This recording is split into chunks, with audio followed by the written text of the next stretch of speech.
Hello, I'm getting ready to record. We're doing chapter 11. See, I did 9 and 10 yesterday. I didn't get anything ready ahead of time, sorry. Volume 3, chapter 11. Excuse me, By the Time Books, Emma, open, okay. Get on the right recording device. Boop.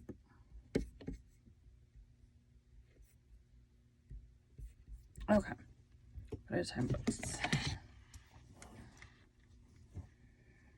I need to get this guy up higher. I realized yesterday it was picking up my, not sure how to get it up higher, but being too far away. There we go. Oop. All right, up above, pointed down at me, about 6-ish inches away. Needs to tighten down. Okay. I need to get a strap on this sucker down in my mouth. Just a smidgen that way.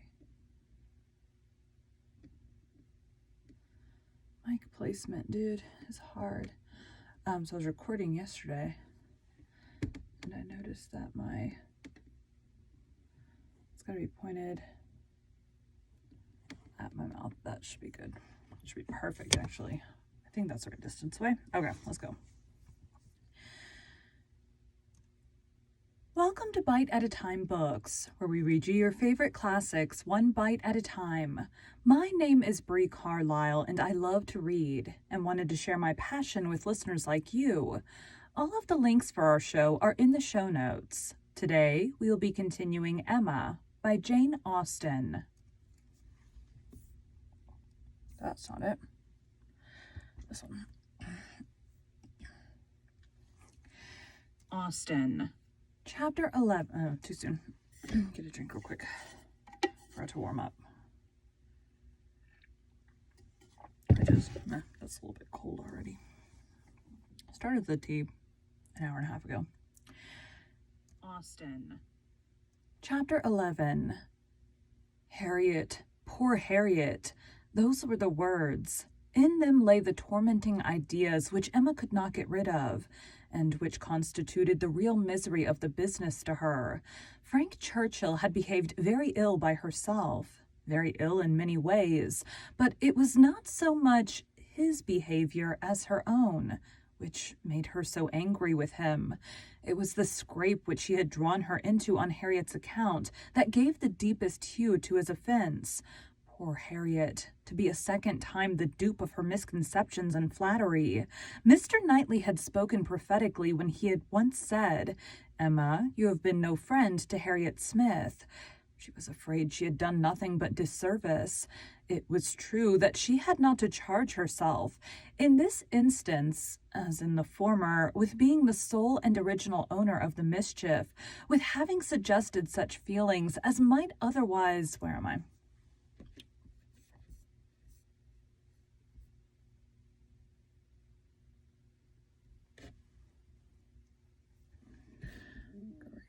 My stomach just made noise. Of the mischief. With having, hold on. Of the mischief. With having suggested such feelings as might otherwise never have entered Harriet's imagination. For Harriet had acknowledged her admiration and preference of Frank Churchill before she had ever given her a hint on the subject, but she felt completely guilty of having encouraged what she might have repressed. She might have prevented the indulgence and increase of such sentiments. Her influence would have been enough.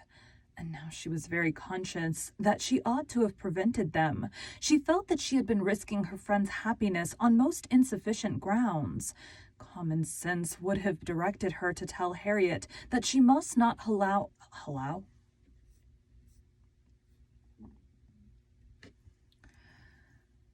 grounds. Common sense would have directed her to tell Harriet that she must not allow herself to think of him and that there were 500 chances to 1 against his ever caring for her. But with common sense, she added, I am afraid I have had little to do. Big paragraph.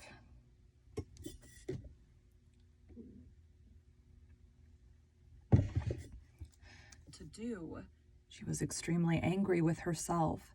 If she could not have been angry with Frank Churchill too, it would have been dreadful. As for Jane Fairfax, she might at least relieve her feelings from any present solicitude on her account. Harriet would be anxiety enough. She need no longer be unhappy about Jane, whose troubles and whose ill health, having, of course, the same origin, must be equally under cure. Her days of insignificance and evil were over. She would soon be well and happy and prosperous. Emma could now imagine why her own attentions had been slighted. This discovery laid many smaller matters open. No doubt it had been from jealousy. In Jane's eyes, she had been a rival, and well might be anything she could offer of assistance or regard be repulsed. An airing in the Hartfield carriage would have been the rack, and arrowroot from the Hartfield storeroom. An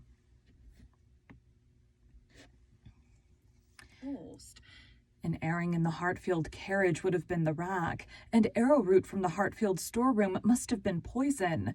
She understood it all, and as far as her mind could disengage itself from the injustice and selfishness,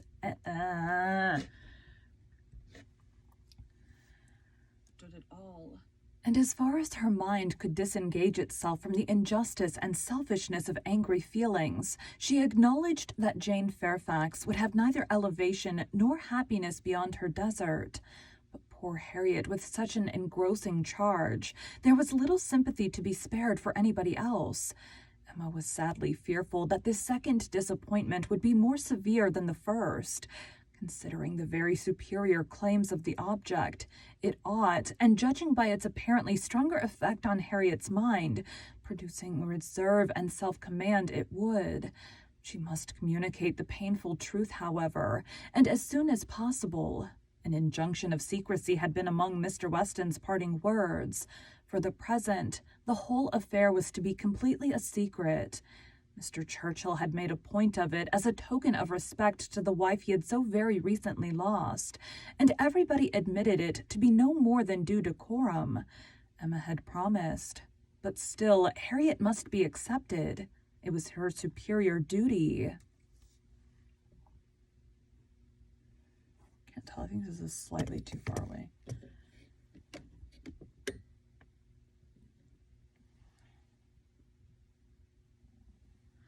I'd put my hand around it and try to, that should be good.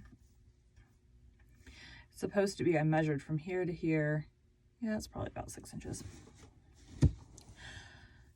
So the thing is back here, the part that actually hears you. And so from that part to my mouth, 6 inches is the best distance or whatever for picking up what it's supposed to and not picking up what it's not supposed to. Your duty. In spite of her vexation, she could not help feeling it almost ridiculous that she should have the very same distressing and delicate office to perform by Harriet, which Mrs. Weston had just gone through by herself. The intelligence, which had been so anxiously announced to her, she was now to be anxiously announcing to another. Her heart beat quick on hearing Harriet's footstep and voice. So, she supposed, had poor Mrs. Weston felt when she was approaching Randalls. The event of Could the event of the disclosure bear an equal resemblance? But of that, unfortunately, there could be no chance. Well, Miss Woodhouse, cried Harriet, coming eagerly into the room, is not this the oddest news that ever was? What news do you mean? Replied Emma, unable to guess by look or voice whether Harriet could indeed have received any hint. About Jane Fairfax. Did you ever hear anything so strange? Oh, you need not be afraid of owning it to me, for Mr. Weston has told me himself. I met him just now. He told me it was to be a great secret, and therefore I should not think of mentioning it to anybody but you. But he said you knew it. What did Mr. Weston tell you? Said Emma, still perplexed. Oh, he told me all about it, that Jane Fairfax and Mr. Frank Churchill are to be married, and that they have been privately engaged to one another this long while. How very odd.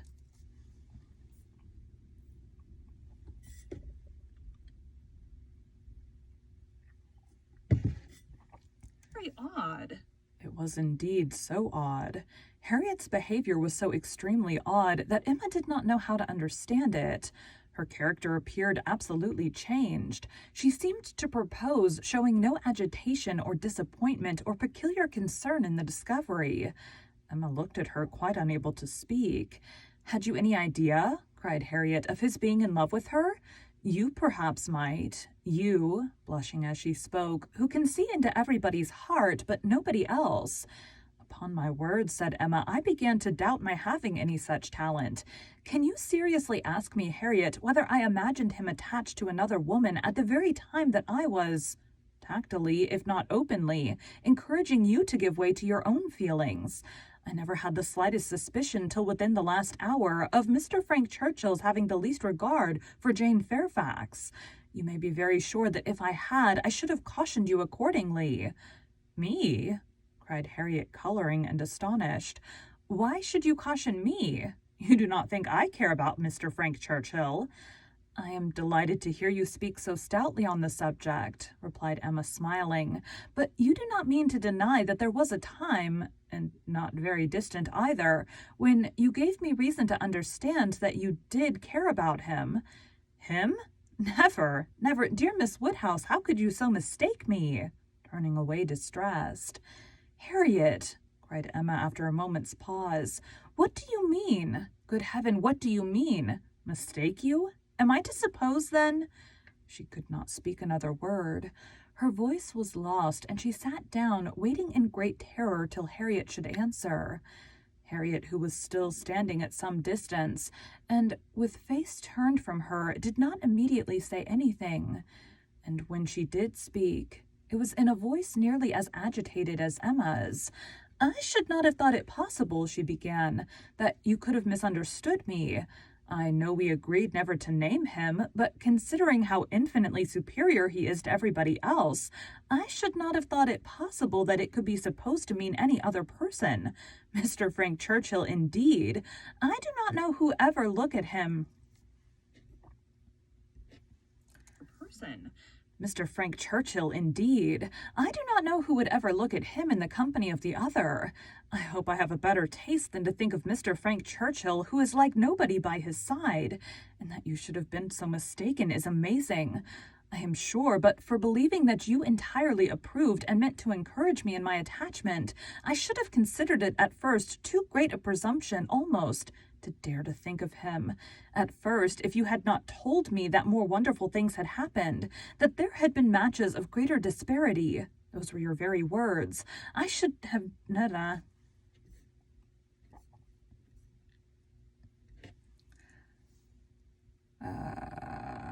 disparity. Those were your very words. I should not have dared to give way to. I should not have thought it possible. But if you, who had always been acquainted with him— Harriet, cried Emma, collecting herself resolutely, let us understand each other now without the possibility of farther mistake. Are you speaking of Mr. Knightley?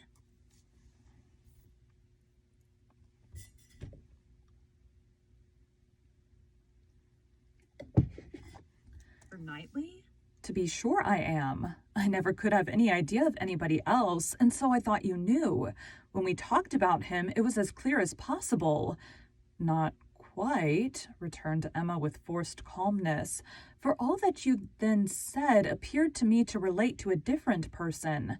I could almost assert that you had named Mr. Frank Churchill.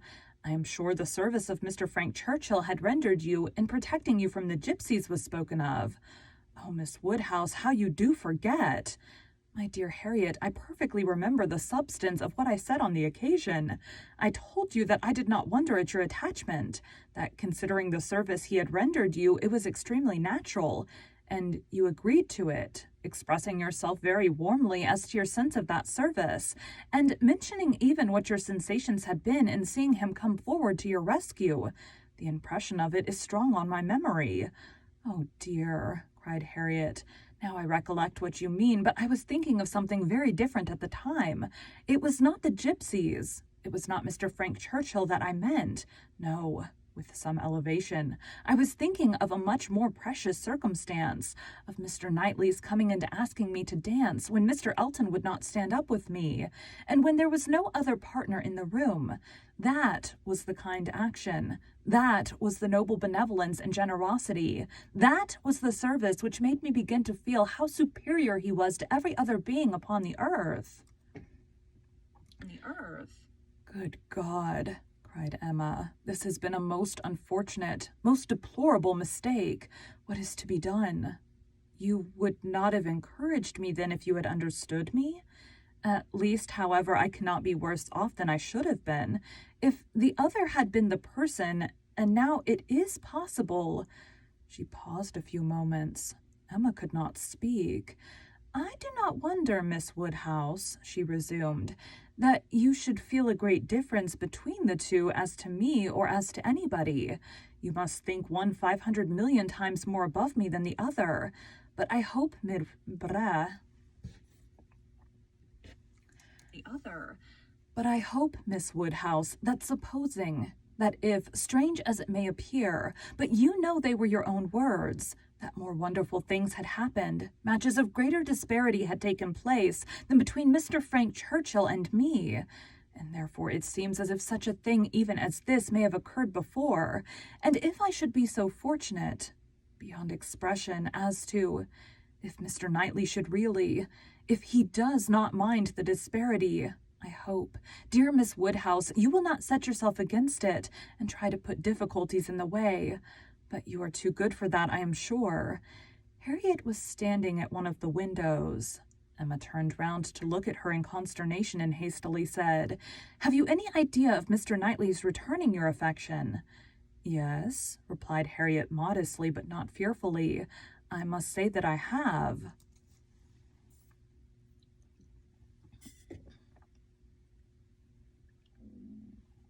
I think I'm only going to be able to get one done. "I have." Emma's eyes were instantly withdrawn, and she sat silently meditating in a fixed attitude for a few minutes. A few minutes were sufficient for making her acquainted with her own heart. A mind like hers, once opening to suspicion, made rapid progress. She touched, she admitted, she acknowledged the whole truth.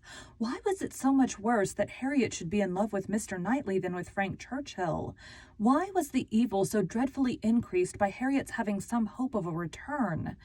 It darted through her, with the speed of an arrow, that Mr. Knightley must marry no one but herself. Her own conduct, as well as her own heart, was before her in the same few minutes. She saw it with all...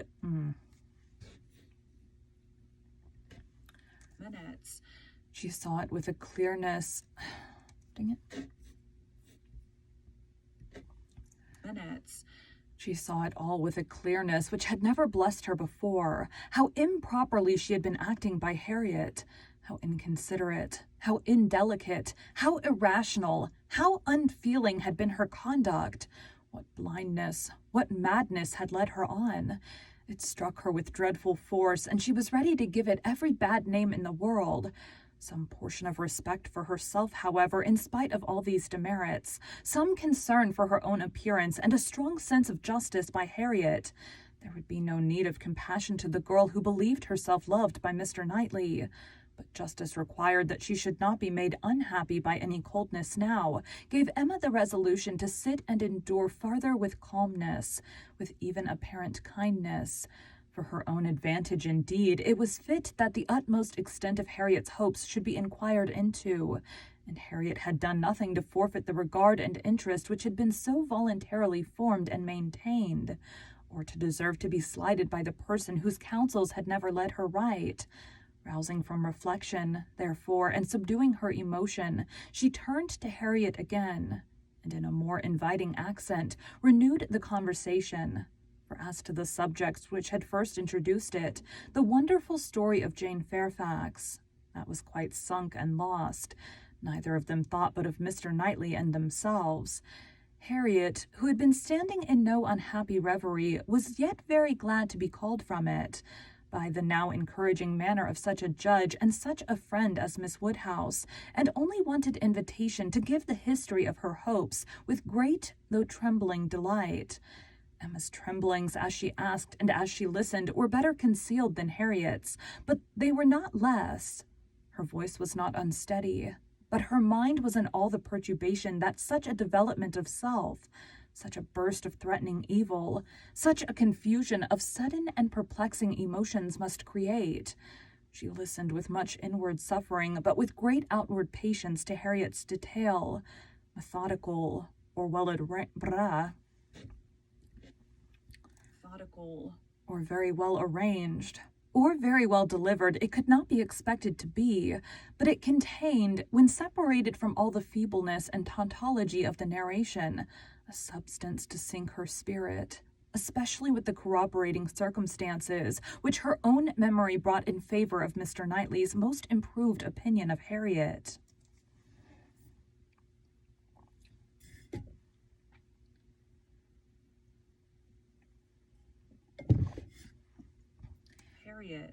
Harriet had been conscious of a difference in his behavior ever since those two decisive dances. Emma knew that he had, on that occasion, found her much superior to his expectation. From that evening, or at least from the time of Miss Woodhouse's encouraging her to think of him, Harriet had begun to be sensible of his talking to her much more than he had been used to do, and of his having indeed quite a different manner towards her, a manner of kindness and sweetness. Latterly she had been more and more aware of it. When they had been all walking together, he had so often come and walked by her and talked so very delightfully. He seemed to want to be acquainted with her. Emma knew it to have been very much the case. She had often observed the change to almost the same extent. Harriet repeated expressions of approbation and praise from him, and Emma felt them to be in the closest agreement with what she had known of his opinion of Harriet. He praised her for being without art or affection, for having simple, honest, generous feelings. She knew that he saw such recommendations in Harriet. He had dwelt on them to her more than once.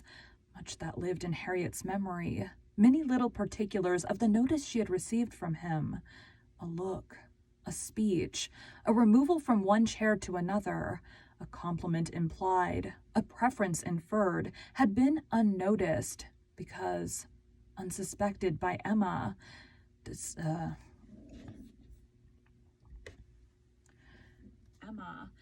Circumstances that might swell to half an hour's relation and contained multiple proofs to her who had seen them, had passed undiscerned by her who now heard them.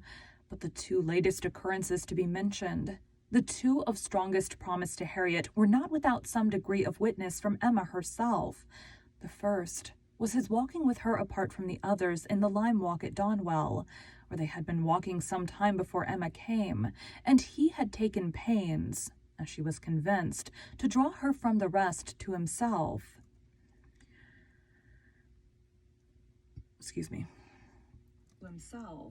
And at first he had talked to her in a more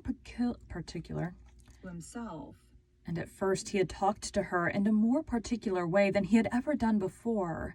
In a very particular way indeed. Harriet could not recall it without a blush. He seemed to be almost asking her whether her affections were engaged. But as soon as she, Miss Woodhouse, appeared likely to join them, he changed the subject and began talking about farming. The second was his having sat talking with her nearly half an hour before Emma came back from her visit, the very last morning of his being at Hartfield, though when he first came in he had said that he could not stay 5 minutes, and his having told her during their conversation that though he must go to London, it was very much against his inclination that he left home at all, which was much more, as Emma felt, than he had acknowledged to her. The superior degree of confidence towards Harriet, with this one article marked, gave her severe pain. On the subject of the first of the two circumstances, she did, after a little reflection, venture the following question: might he not? Is not it possible that when inquiring, as you thought, into the state of your affections, he might have been alluding to Mr. Martin? He might have Mr. Martin's interest in view? But Harriet rejected the suspicion with spirit. Mr. Martin? No, indeed. There was no hint of Mr. Martin. I hope I know better now than to care for Mr. Martin or to be suspected of it. When Harriet had closed her evidence, she appealed to her dear Miss Woodhouse to say whether she had not good ground for hope.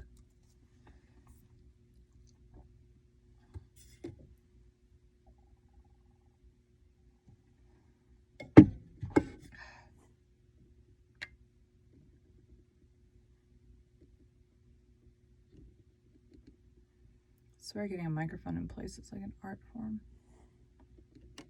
Okay. For hope.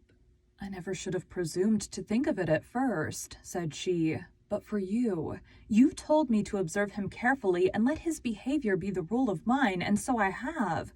But now I seem to feel that I may deserve him, and that if he does choose me, I will not be anything so very wonderful.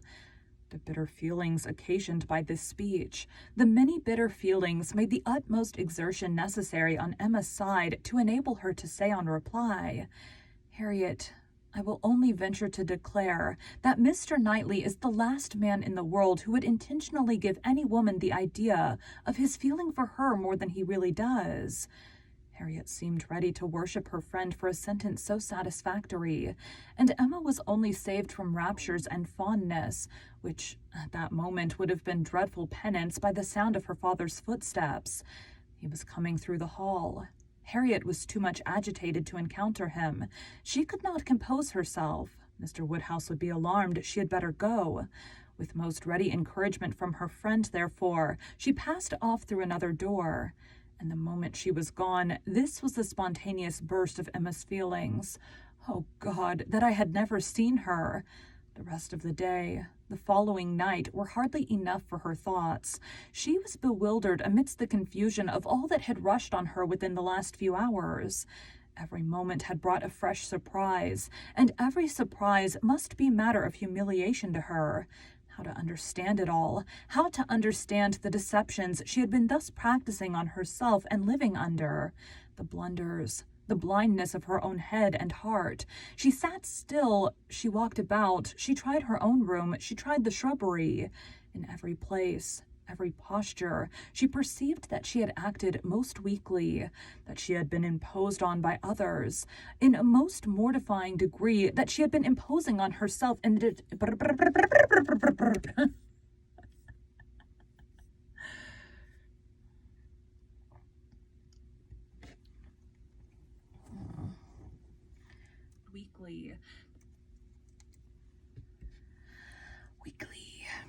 weakly, that she had been imposed on by others in a most mortifying degree, that she had been imposing on herself in a degree yet more mortifying, that she was wretched and should probably find this day but the beginning of wretchedness.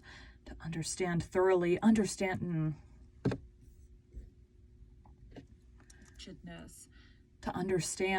thoroughly understand her own heart was the first endeavor. To that point went every leisure moment which her father's claims on her allowed, and every moment of involuntary absence of mind. How long had Mr. Knightley been so dear to her as every feeling declared him now to be? When had his influence, such influence, begun? When had he succeeded to that place in her affection which Frank Churchill had once, for a short period, occupied? She looked back. She compared the two.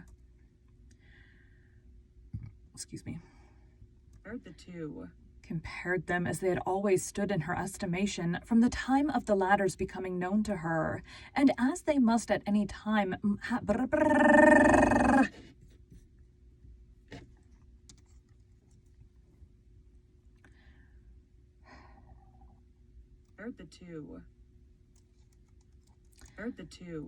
compared them as they had always stood in her estimation from the time of the latter's becoming known to her, and as they must at any time have been compared by her, had it, by any blessed felicity, occurred to her to institute the comparison, she saw that there never had been a time when she did not consider Mr. Knightley as infinitely the superior, or when his regard for her had not been infinitely the most dear.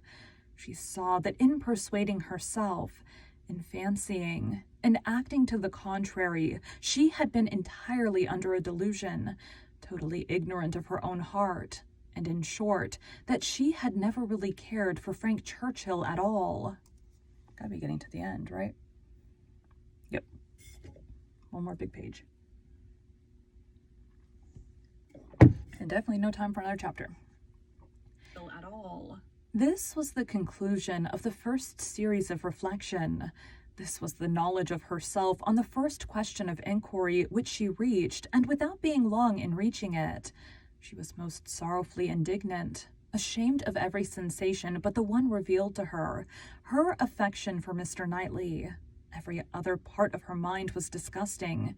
With insufferable vanity had she believed herself in the secret of everybody's feelings, with unpardonable arrogance proposed to arrange everybody's destiny. She was proved to have been universally mistaken, and she had not quite done nothing, for she had done mischief. She had brought evil on Harriet, on herself, and she too much feared on Mr. Knightley.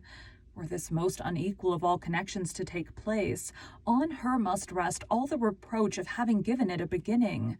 For his attachment she must believe to be produced only by a consciousness of Harriet's, and even were this not the case, he would never have known Harriet at all but for her folly. Mr. Harriet. Folly.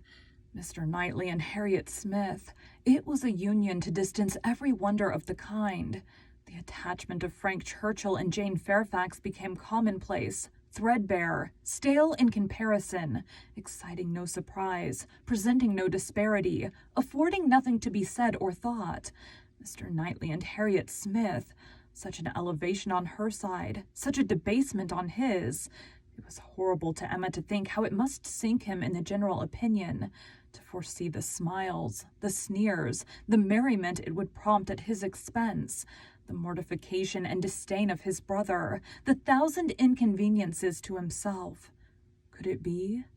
No, it was impossible, and yet it was far, very far from impossible. What is a new circumstance for a man of first-rate abilities to be captivated by inferior powers? What is new for one, perhaps too busy to seek, to be the prize of a girl who would seek him? Was it new for anything in this world to be unequal, inconsistent, incongruous, or for chance and circumstance as second causes to direct the human fate? Oh, had she never brought Harriet forward, had she left her where she ought and where he had told her she ought, had she not, with a folly which no tongue could express, prevented her marrying the unexceptionable young man who would have made her happy and respectable in the line of life to which she ought to belong, all would have been safe. None of this dreadful sequel would have been. How Harriet could ever have had the presumption to raise her thoughts to Mr. Knightley, how she could dare to fancy herself the chosen of such a man till actually assured of it. But Harriet was less humble, had fewer scruples than formerly. Her inferiority, whether of mind or situation, seemed little felt. She had seemed more sensible of Mr. Elton's being to stoop in marrying her than she now seemed of Mr. Knightley's. Alas, was that not her own doing too? Who had been at pains to give Harriet notions of self-consequence but herself?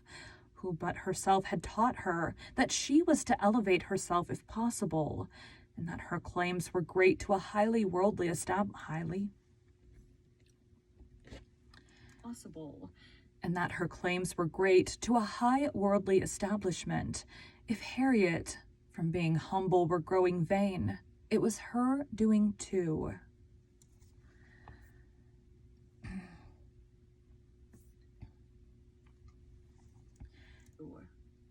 Thank you for joining Bite at a Time Books today, while we read a bite of one of your favorite classics. All of the links for our show are in the show notes. We are part of the Bite at a Time Books Productions Network. If you ever wondered what inspired your favorite classic novelists to write their stories, what was happening in their lives or the world at the time, check out Bite at a Time Books, Behind the Story, Tuesdays wherever you listen to podcasts. Again, my name is Bree Carlisle, and I hope you come back tomorrow while we take the next bite of Emma. Since I moved the mic, I'm going to export and make sure that it is the correct level, because I have audiobooks that I need to do and I need those to be the right level too. So anyways, I'm gonna get this done. Excuse me. Thanks, guys.